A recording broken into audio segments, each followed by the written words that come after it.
Good evening. I'll have the clerk please call the roll. Supervisor Fountain? Here? Clerk Schofield here. Treasurer Horning? Here. Trustee O'Connell? Here. Trustee Lebretsky? Here. Trustee McMullen? Here. Trustee Petrucci is absent. Thank you. Item number 4 is approval of our agenda. So moved, with changing 7B to 7A. Yep. I'll second that. Have a motion by Treasurer Horning, support by Trustee O'Connell. Any discussion? Being none, all those in favor say aye. Aye. Those opposed, nay. Motion carries. Item number 5 is call to the public. Any call to the public this evening? No, I just got a wave. Move on to item number 6, which is approval of our consent agenda. So moved. Support. Motion by Trustee O'Connell, support by Trustee McMullen. Any discussion? Being none, all those in favor say aye. Aye. Those opposed, nay. Motion carries. We will move on to our pending and new business. We have 2 items this evening. We did change these. So we will start with the 2026 Township Hall Flat Roof Rehabilitation. Yep. Scott, you have the floor. Thank you, sir. We've been battling on and off leaks in our flat rubber roof area here for the past couple of years, which is mostly where our rooftop units sit. We have eight of them, I believe, up there. And so we had fearing the worst, we had a company that we've worked with, fire departments worked with, out to take a look at it, fearing we may have to do a full replacement. They did quite a thorough inspection up there and found that they thought it still had good guts, if you will. And so before you tonight's a quote from them for approval to rehab it. Requires a lot of cleaning, taking off of weathered caulk, things like that, flashings, and then replacing it. And it's going to hopefully make the roof last a lot longer and kind of put off that full replacement that will save us a few dollars, hopefully. Be happy to answer any questions concerning that. And this is just the flat portion, correct? Correct. Yeah. Okay. And this was, we did budget repairs in the capital budget for this season, so. Any questions from the board? Being none, I'll entertain a I do motion. have a question. Oh, go ahead. When's the time frame that you're looking at to do? Once we're approved, obviously before we get into the fall rainy season is what we're hoping for. So not in the winter either. Okay, good. It's a little slippery up there. A little icy maybe. That's it.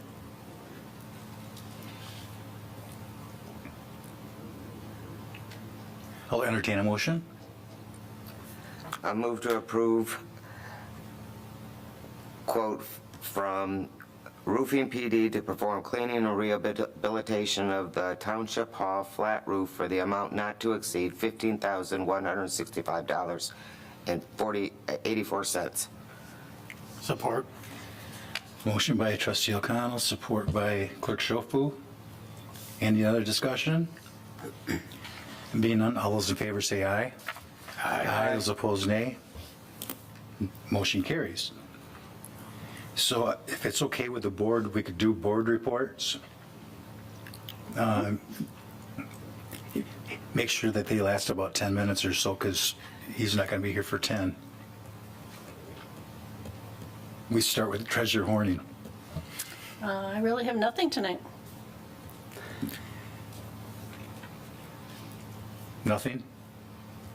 Anything, just give us one Well, on thing. my way in tonight, I had to fight the crane. He was standing in front of the door. He is over here now too. He was Yeah. looking He at was maybe in not front of letting the me in, door. so Mark said he wished he had a video camera of me running in the rain.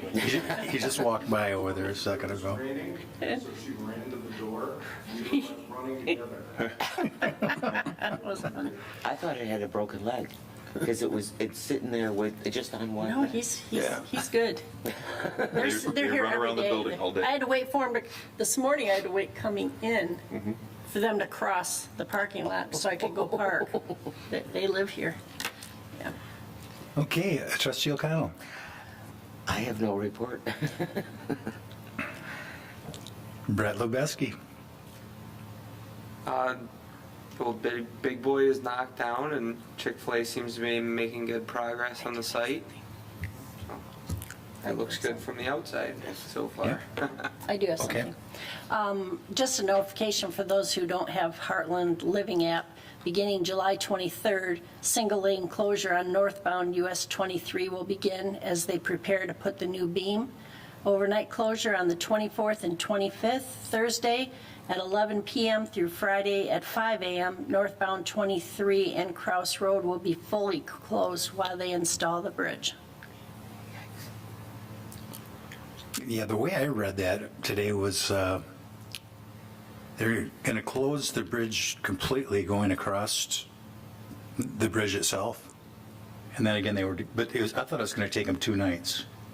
It says They're gonna go down to Thursday, one- 11 p.m. to Friday, 5 a.m. I think the single lane closure bill on 23 might be for a few nights. Oh, okay. But the full closure of both is, I believe, between 11 Right. p.m. and 5 a.m. Right, just for that one night? I believe Yeah. so. Oh, okay. That's when All they right. actually physically crane that beam over and Okay. set it in Just place. plan Yeah, you'll ahead. see out there, they got the signs out, Yeah. so. Yep. Okay, now that's good, getting that done. Okay, trustee McMullen. So I had a work session with the Heartland Fire Authority. I think it went pretty well. I think we got a lot of brainstorming done and everything. And our next meeting, I think we're going to go on some field trips Okay, to other fire departments. very good. Clerk Schofield? Just an update on the elections. We have sent out over 3,700 absent voter ballots. We've gotten back about 1,100 so far, so we've still got about 80% of those to come back. We are in the 14 days prior to the election, of which if you are going to register to vote and be eligible for the August 4th election, you have to come into the township hall to register and show proof of residency. If you do the state online application form, you still need to come into the township hall to prove your residency. And if you do not do that, your registration does not take effect until August 5th, and you will not be able to vote in the August 4th election. So it's very important if you're registering to get into the township hall. And then early voting starts this Saturday, the 25th. It goes from 8 a.m. to 4 p.m., and it will be every day through Sunday, August 3rd, and the hours will be the same, 8 to 4 every day here at the Township Hall. That's it. Very good. So I'm part of the Heartland Area Project, which is a foundation that Mr. Kraus back in like 1931 started 2 foundations, one for the schools and one for the Heartland Area Project, and gave a large sum of money to each foundation, one for the schools and then one for things to help this area kind of grow with their education. So that's been going on for a lot of years. Recently, the Heartland Area Project allowed the library to take over and run that facility. And they've done a really good job running the facility. They brought in about $17,000 this year for that through weddings, and I believe they had I think they had a church that had services there on Sundays. So if you recall, not too long ago, there was a fundraiser for the organ repair. And there's been some other items that the library has taken over as far as maintenance. Well, that building, I believe, was built in 1952 or something to that, around that time. And the roof is in really rough repair. And they came up with a number recently, it's between $35,000 and $60,000 to repair the roof. and some of the steeple work. So you can imagine that that's a large project for that foundation to take on. So we looked at our budgets, and there are some dollars within a nonprofit 501(c) that Walden Woods has started. And by us changing our budgets for some of the things that we typically do, we thought we could not have them for a year to come up with money. So I suggested that I bring this to our board for consideration for $13,000, and how I looked at and we're not going to make a motion on this tonight because I got to get further information. But we do give dollars to the museum on an annual basis, and we also support the teen center. And that museum, or the music hall, is something that's, Another landmark. it's really a land. Whenever you see something with Heartland, it's got that in there. So we don't have to really have a lot of discussion tonight. I thought I'd bring that up. I was going to do that at our work session, but consider that. I'll have it on for our next meeting, and I will have some numbers. We just found, our meeting was yesterday morning, and I didn't know anything about it. So I mentioned to that board that we would be meeting tonight, and I would come forward and see, if there's something that we can do. And that number would give them over $40,000 towards that. And the library doesn't have they just don't have the funds to take care of a building of that. Last year, they put $27,000 into the foundation to keep it dry. So everybody recognizes that there's always going to be dollars needed. So we're coming up with some ideas that can maybe start fundraising and start putting dollars in, because that last time they redid the roof was 20 years ago. So in 20 short years, it's probably going to have to happen again after this go around. But it did start having some water come in last year, and as we all know, you get an old building like that with the water coming in, it's the old plaster, it's the old, probably the wood with the mud on it. It's electricity. Yeah. And there's just a lot of elements that can get very cost ineffective. So I could try to answer any questions, but I'll have more information and have something actually from the foundation, which our chair, I think, is Chuck Hughes. I'm pretty sure it is right now. Who announced his retirement last Yeah, he night. announced his retirement, yep. So, congratulations to him. Look at that timing. Adam, you can just Keep walking. keep walking, and We almost I'd adjourned. like to welcome Adam. We just got done with our board report, so our meeting's up to you for length at this point. Whoa, that's a lot of pressure.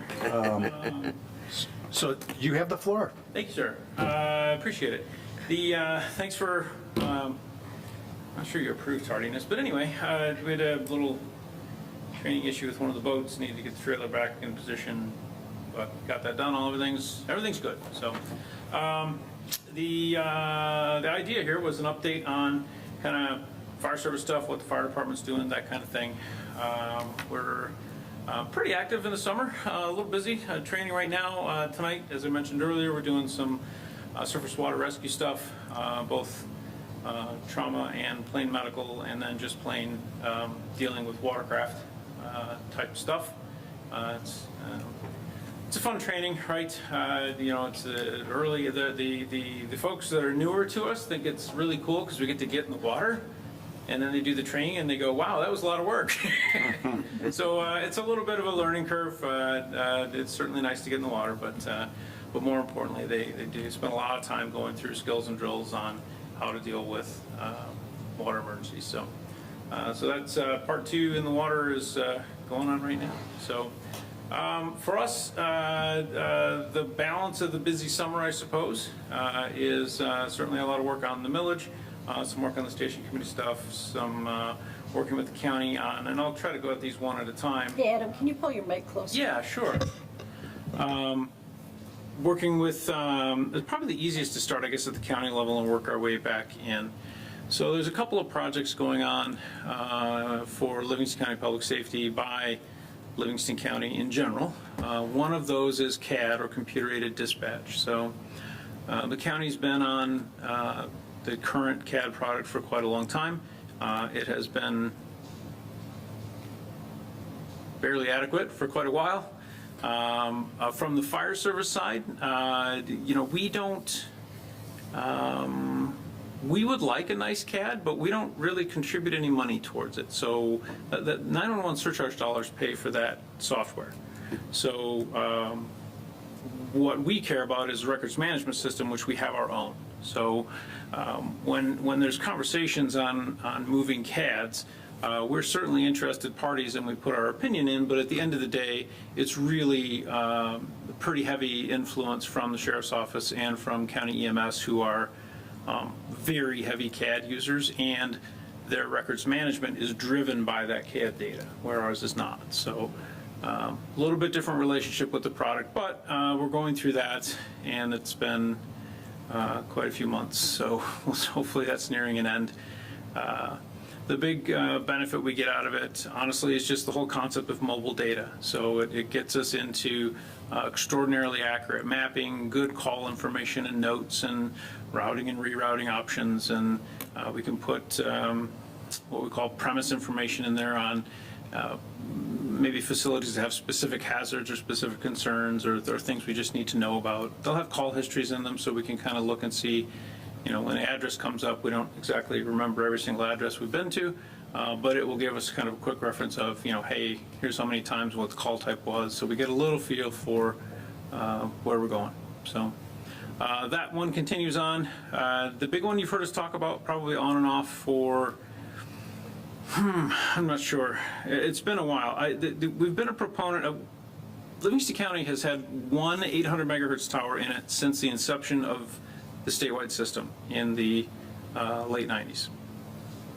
In fact, we were one of the first counties to partner with the state to put a tower up in the county, and it has stayed that way ever since. One tower is not adequate to cover Livingston County, so we've been saying that for quite a long time. The good news is that project is actually underway to turn it into a 5-tower system. It's a combination of Livingston County government dollars and 911 surcharge dollars that are doing that project.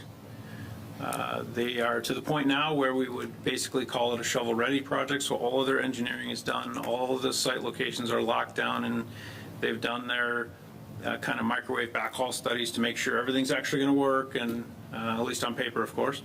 And so they should be starting that project, literally breaking ground, I would think, in the next week or two. So that is, from the time they stick a shovel in the ground, it's honestly still a good probably 12 to 18 months until that system is up, tested, and then green lighted to turn on as part of the state system. So very much looking forward to it. It will radically improve emergency communications inside buildings, in basements, in particular in a lot of the big boxes. That will be a very good thing for both just communications in general, but certainly safety for fire, police, EMS, everybody who's working on that system in Livingston County. So that one's underway. Again, hopefully breaking ground here in the next week or so. Related, go ahead. Is there anything in our area, one of those towers? Yeah, the tower. So the tower that will service Heartland Township primarily is at about Fawcett and Old 23. So there will be that one. The current, well, I call it 1204 because that's its name, but which is like sanatorium-ish. And then there'll be one in Green Oak around Lee Road-ish in 23. Those three will really mostly blanket. And then we pick up just a Scotia coverage because of the way the topography works. There's a little ridge that runs from about Bullard-ish and Partialville down to 59 and Tipsico. And if you get over that ridge, you fall off the face of the earth for communications. So the Holly Tower will help kind of pick up that backside of that little ridge shadow. It's a big project. These are 300-foot towers that are broadcasting a lot of power, and so they have really good coverage. So we're really, coverage studies look fantastic. Generally speaking, Motorola's coverage studies are pretty reliable, so we're expecting them to perform at or very close to what those maps show, and that will be fantastic. So. When you mentioned that, Holly, is this a multi-county project? So kind of. So that because it's a statewide system, when we put up simulcast systems, we get to tie them into the other state systems immediately around us. So Oakland County, who just redid Oakland County. So Oakland County was on their own radio system for decades. In the last few years, they switched to the state system. When they did that, they put up, there were already 3 state towers in Oakland County anyway. They added like another 7, I think. So that eastern border of ours got a couple towers on it. One of them is the Holly Tower, and another one is a little deeper into kind of the South Lyon, Highland, Milfordish area that we'll pick up a little coverage from, but both kind of backfilled. They bleed into Livingston County just enough to give us a little support. So, and yes, we do get to kind of piggyback off of them because they're all in the state system. So, and they'll probably pick up a little bit from that Fawcett Road Tower also. So, yeah. So the next one, somewhat related, is this whole paging concept right now, and of course I left my pager in my car, but fire service has been dispatched on a frequency called VHF since the early 70s. And it works great. It's robust, it's fantastic, and the system we have, sadly, the prior dispatch administration kind of sold it down the river and neglected it. It needs a lot of work, it needs some help, and with the expense of the 800 tower project, the county's position has been we're just going to switch it to 800 megahertz paging, and we're going to get rid of the VHF because we're not going to pay for that anymore. It's a little more complicated than that, so we're kind of having conversations with the county to talk about things like, hey, hold on, there are other things like all these weather sirens run off of the VHF system. There's a handful of other wrinkles in this thing. Nobody's done any coverage testing for pagers with the 800 tower plan.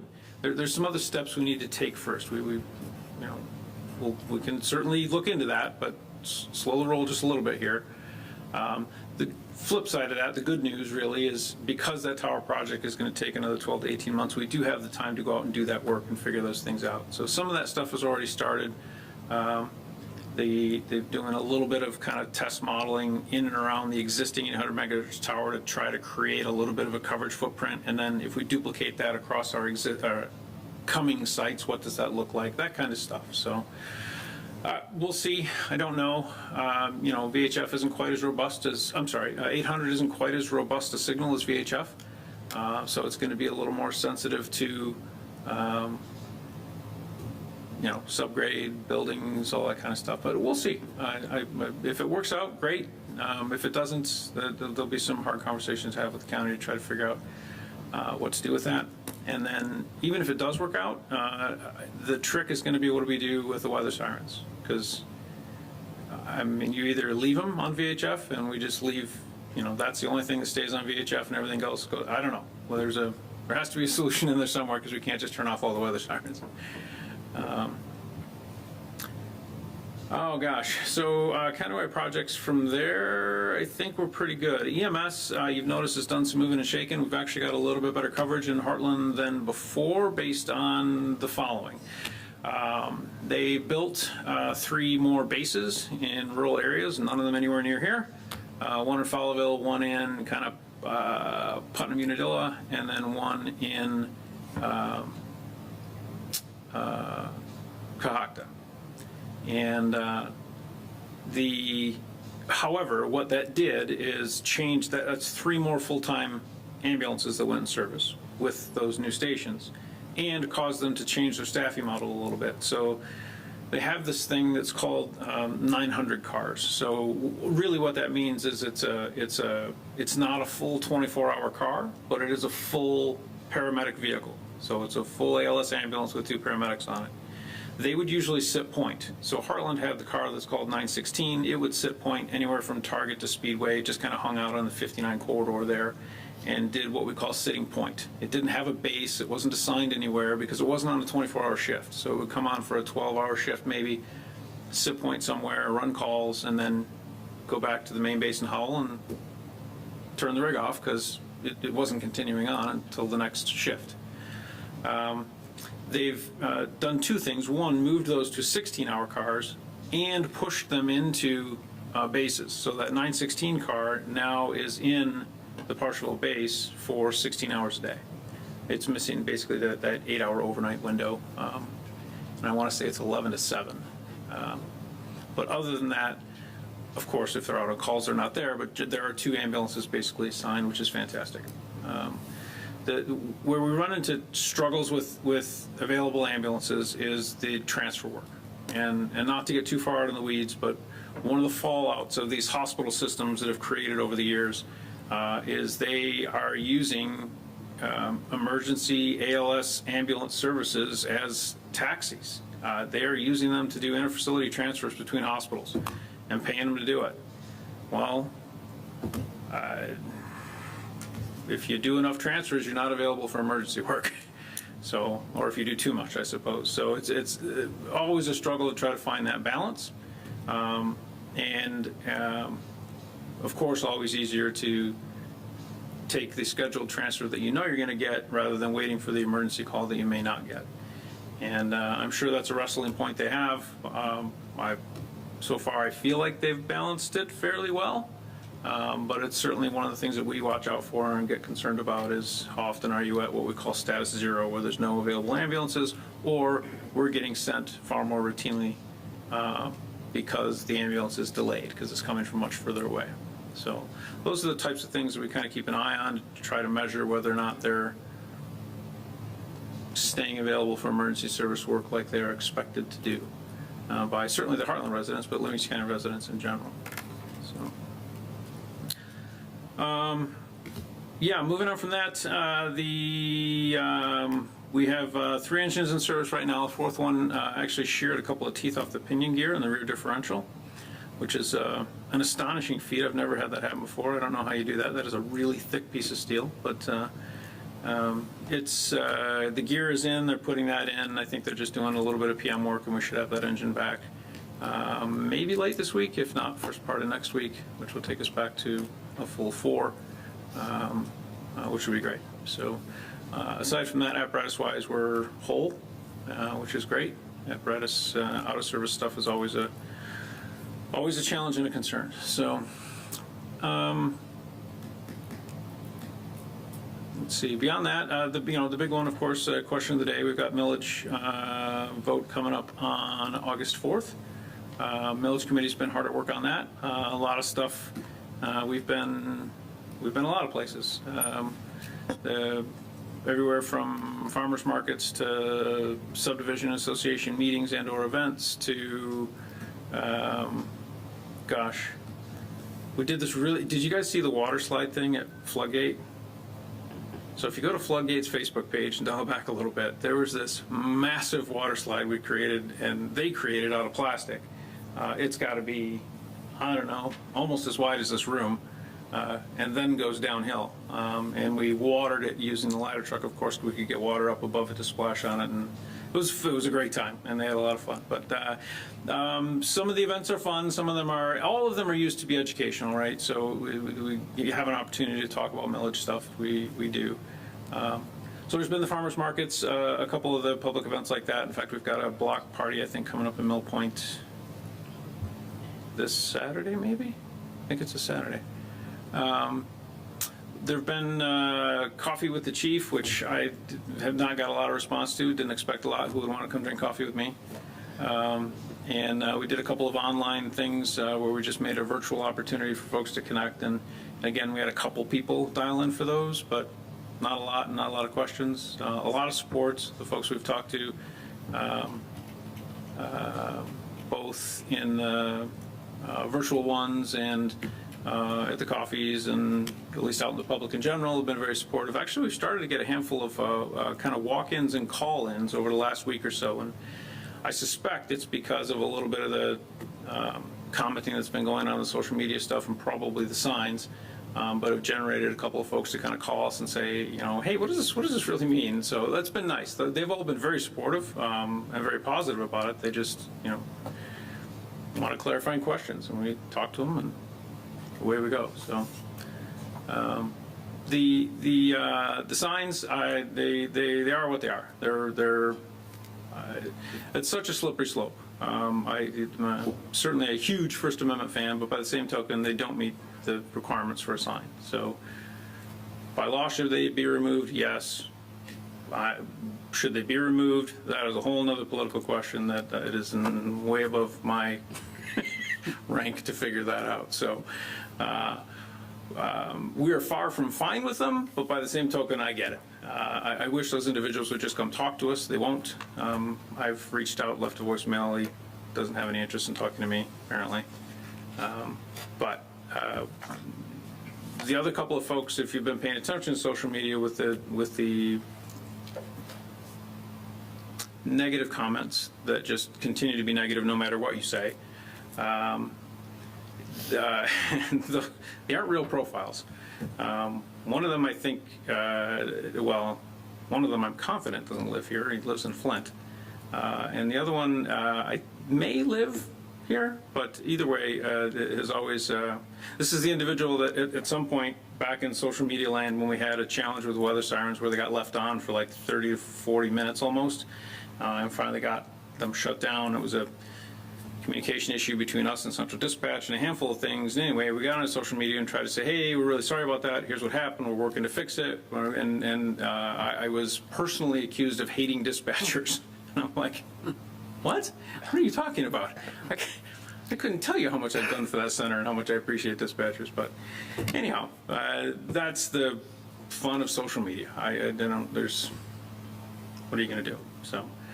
In general, other than that, like I said, the support has been very solid. So, Any board members have any questions? Thanks for coming. I appreciate it. Appreciate the update. A lot of good information. Yeah. Everything is good? Everything's good. Well, we actually got through our whole meeting, and your timing was perfect. So thanks again for this evening. You be safe out there. Will do. Thank you all. Yeah. With that, does anybody have any final comments or questions this evening? I thought this was perfect, you know, Yeah. on the latest newsletter. Yeah. Did Melinda do that? Yeah, she did a nice job. Very good. Yeah. If there's no other comments or questions, I'll entertain a motion to adjourn. So moved. Motion by Clerk Schofield, support by Treasurer Horning. All those in favor say aye. Aye. Those opposed, no. Motion carries. Thank you. Thank you. And our next meeting, Larry, is? Lawn of the library. August We would 5th. like to change it from a lawn to a Wednesday. community It's gathering Wednesday, space. August 5th. In the next Okay, year, the thank you. trustees and I will be working to select a landscaping firm to enhance the space with shade trees, gathering space,